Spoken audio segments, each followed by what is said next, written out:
இருக்கா நான் செய்யற மாதிரி நீ அப்படியே செஞ்சு பாரு.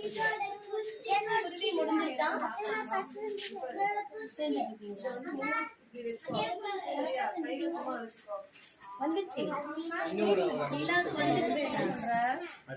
இப்படி இப்படி பண்ணனா ஆமா செய்யலாமா ஒரு சைடு இன்னொரு சைடு உடம்பு பெருசா சரி அதெல்லாம் ஒரு பக்கம் வச்சுட்டு சீக்கிரம் இங்க கொண்டு வந்து வச்சிருங்க இது மேல அழகா லைனா வச்சிருங்க இப்படி பண்ணனா ஷேப் வந்துருச்சா இப்படி பண்ணனா மூக்கு ஐயோ அழகா செஞ்சுட்டடா இது சூப்பரா இருக்கு பாருங்க நிறைய வெரைட்டி இருக்குல்ல குருவில அது இது ஒரு வெரைட்டி இது வந்து கிளியும் குருவியும் கலந்தது ஆந்தரோட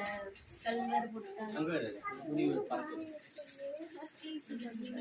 இந்த லைனை வச்சிருக்கேன் அடுத்தது செய்யலாம் அது செய்யலாமா